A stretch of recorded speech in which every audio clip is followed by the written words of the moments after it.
যদি আমার চোখ বন্ধ হয়ে ওঠে, ভাই কোনো কাজে আসবে না, বোন কোনো কাজে আসবে না, মা কোনো কাজে আসবে না, সেই সময় যদি আমি অন্ধ হয়ে যাই, বলেন তো আমার পরিস্থিতি কেমন হবে?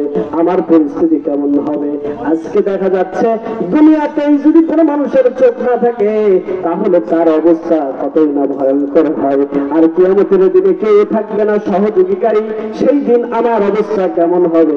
প্রিয় ভাইয়েরা, সেটার জন্য আমি বলছি রাসূলুল্লাহ সাল্লাল্লাহু আলাইহি ওয়াসাল্লামকে আল্লাহ জানাই দিলেন, ও রাসূল শুনুন, শুধু কিয়ামতের দিনে অন্ধ হবে তা না, দুনিয়াতে মানুষ বসবাস করবেন, এই দুনিয়াতে তার জীবনটা যে বড় বিশাল ছিল সেই বিশাল জীবনটা সংকীর্ণ হয়ে যাবে। সুতরাং এই ভয়ঙ্কর অবস্থা থেকে আমরা বুঝতে পারি কোরআনের জিকির করতে হবে, রাসূলের হাদিসের প্রতি আমল করতে হবে, রাসূলকে ভালোবাসতে হবে, রাসূলকে মহব্বত করতে হবে, আল্লাহকে ভালোবাসতে হবে।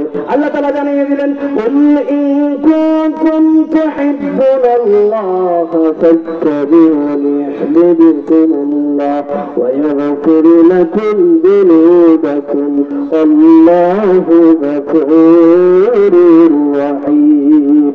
ও বান্দারা, তোমরা যদি রাসূলকে ভালোবাসতে চাও, তোমরা যদি রাসূলের আদর্শ মেনে নাও, আমি তুমি রাসূলকে যদি বেশি ভালোবাসো, আমাকে পেতে চলে বেশি রাসূলকে ভালোবাসতে হবে। সুতরাং আল্লাহর ভালোবাসা পেতে গেলে রাসূলকে যদি বেশি ভালোবাসেন, আল্লাহকে ভালোবাসা হয়। সুতরাং ওই আল্লাহকে ভালোবাসলে, রাসূলকে ভালোবাসলে আল্লাহ জীবনের সব গুনাহ মাফ করে দেয়। সুতরাং আমরা রাসূলকে পাবো কোথায়? এজন্য বেশি বেশি রাসূলের প্রতি দরুদ করতে হবে, সাল্লাল্লাহু আলাইহি ওয়াসাল্লাম। সবচেয়ে ছোট দরুদ, সাল্লাল্লাহু আলাইহি ওয়াসাল্লাম, সাল্লাল্লাহু আলাইহি ওয়াসাল্লাম, সাল্লাল্লাহু আলাইহি ওয়াসাল্লাম বেশি বেশি করে পড়বেন। আল্লাহুম্মা সাল্লি আলাইহি, আল্লাহুম্মা বারিক আলাইহি, বেশি বেশি করে পড়বেন।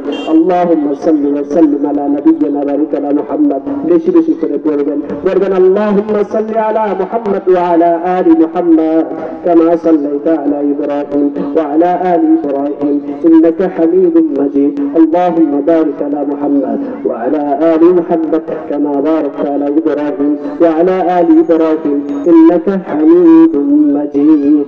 বেশি বেশি করে আমরা রাসূলের প্রতি দরুদ করার মাধ্যম দিয়ে রাসূলের প্রিয় উম্মাহ যেন হতে পারি। আল্লাহ আমাদেরকে কবুল করুন, আল্লাহুম্মা আমিন। আল্লাহ আমাদের সকলকে হেফাজত করুন, গুনাহ থেকে বাঁচার তৌফিক দান করুন, আল্লাহুম্মা আমিন। সুবহানাকাল্লাহুম্মা ওয়া বিহামদিকা আশহাদু আন লা ইলাহা ইল্লা আনতা আস্তাগফিরুকা ওয়া আতুবু ইলাইক। আসসালামু আলাইকুম ওয়া রাহমাতুল্লাহ।